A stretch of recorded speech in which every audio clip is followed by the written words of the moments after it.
What's up, guys? Today I'm going to make a quick video with something that should really help you improve your listening in English, and that's how to recognize the sound of the silent H in connected words. God,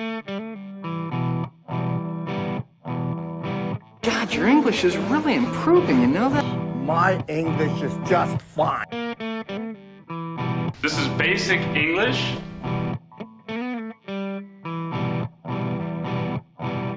So I know a lot of you guys probably already know how connected words work.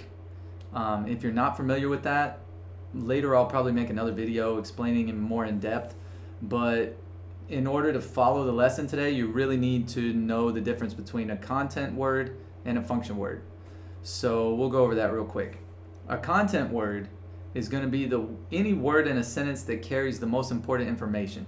So the words that do that would be a proper noun, a principal verb, and then the words that describe that, adverbs and adjectives. Okay, so that's going to be nouns, verbs, adverbs, and adjectives. Function words are going to be everything else. Function words are the words that just exist in the sentence to create the structure so that the grammar is correct and to connect all these important content words together in a way that makes sense. All right, so that thing I said about principal verbs and proper nouns, the reason this is important is because pronouns are included in function words, and so are auxiliary verbs. So let me show you what I mean. If I have a sentence like, I have a car, okay? Have is the principal verb. It's talking about possession. I have a car, okay? So that principal verb has stress. But if I have this other sentence where I have seen the car, or I have seen a car, all right, same sentence. But now have is no longer the principal verb. It's there for grammar. It's conjugating seen, okay? So this is only there as a part of the grammatical structure of the sentence. It's not the thing carrying the most important information. The verb see is the principal verb here. So have is going to get connected. Have will be connected together to I, and instead of saying I have seen the car, it'll be I've seen the car. All right? Now I know a lot of y'all already know how this works. Probably you've already seen this. Have, I've, has becomes a apostrophe S. But maybe a lot of you don't know that this happens with all of the function words that begin with H.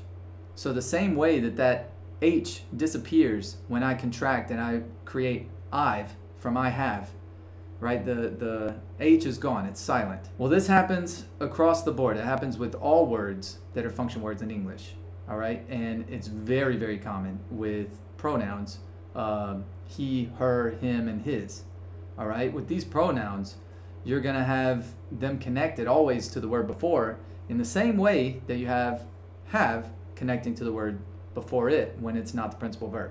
So let's look at this sentence. I don't know where he is, okay? If we pronounce all of the words individually, it would actually be I do not know where he is, okay? But a native speaker is going to contract all of those function words.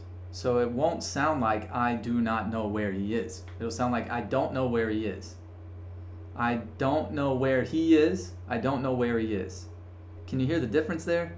I don't know where he is. I don't know where he is. That he, the H disappears and it becomes E. It's only the sound E, and it connects to the word where. So instead of saying where he, it now is wary. I don't know where he is. Here are a few examples from movies and TVs of how this actually sounds in normal life. Try to pay attention to the he in these sentences. Who is he? Is he your boyfriend? Is he your brother? I think he is rather splendid. Oh, he is he? So did you hear the way the he disappears? It just becomes E and connects to that previous word in all of those sentences. If you didn't hear it, go back and listen again. You should be able to hear all of these. It's just E. He becomes E, and it always connects. You can't put a space. It's not I don't know where E is. The E needs to connect to the word previous. So it needs to be I don't know where he is, where he is. It needs to be very connected to that previous word. It has to sound like one word. If it doesn't, it's going to be really strange. People won't know what you're talking about. And this happens with all of those pronouns that begin with H. So here are a bunch of examples of this happening with her. I like her. I want to get it back. You want it back? God, I want her back. You can't have her. So as you can see, the same thing happens with her that happens with he. The H disappears, right? So if I say, what is her phone number? That sentence from a native speaker will sound nothing like that. It's going to be, what's her phone number? What is her phone number becomes, what's her phone number? What's her? So what is contracts, what's, and then her, the H disappears, and it connects to that previous word. What's her? It sounds like one big word, what's her? That's what is her. What's her phone number, right? What's her phone number? So it sounds like I have 3 words in the sentence when really I have what is her phone number. And this happens, again, with his. He gave his life for mine. He's doing his job. Yeah, no, I want to kill his ass too. And destroy his life. Was this his house? So if you saw how it works with his, the same exact way again. H disappears, and all you're left with is the sound is. So if I want to say that is his girlfriend, that is his girlfriend, is going to contract to that is, the same way as it did is what is becomes what, that is becomes that. So now you have that his girlfriend, okay? That his is going to connect together. That H disappears and you just have is. So it's that's his girlfriend. That's his. That's his girlfriend. That's his girlfriend. That's what it sounds like. That's his girlfriend. Same thing will happen with him. His roommate will kill him. I mean, to think that one of his friends killed him. Can you smell him? Yeah, I can smell him. We can smell him underwater.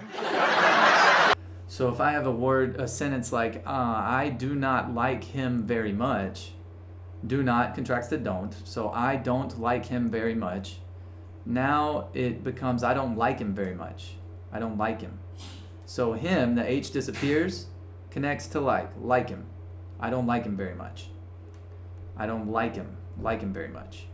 And the same thing happens with all those other function words. So with reflexive pronouns, himself, herself, the same thing happens. She was living by herself, and She's by herself after dark.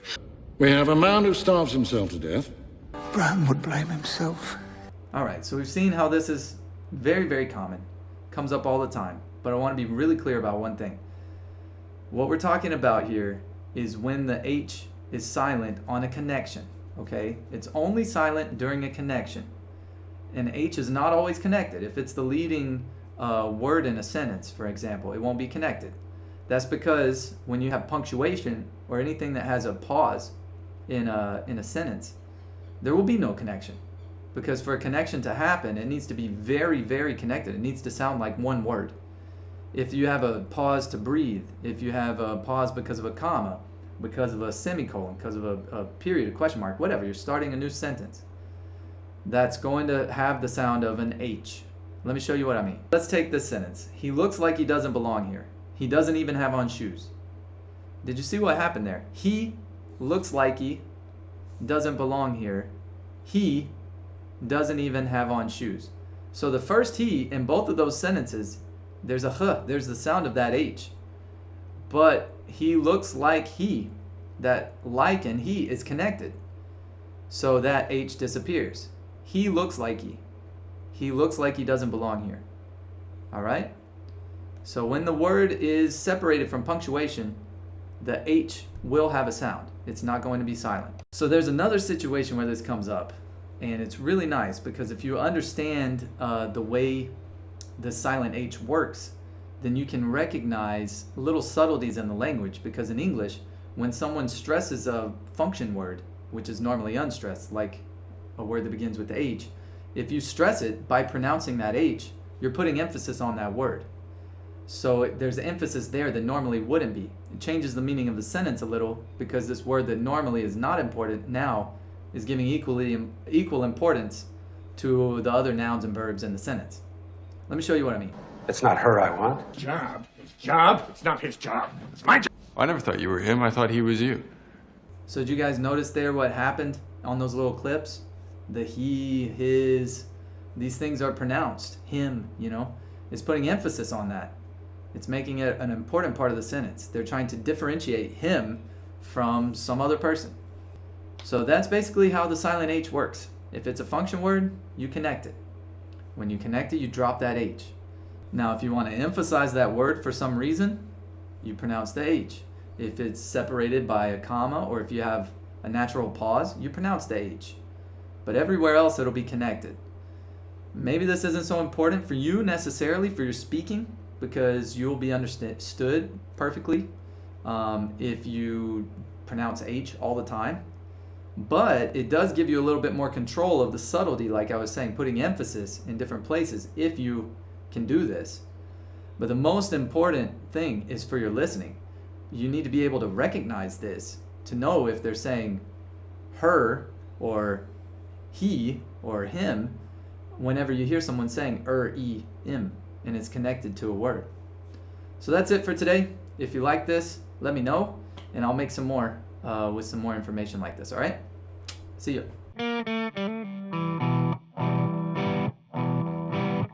You make my English better. Now I understand. My language is English. Awesome.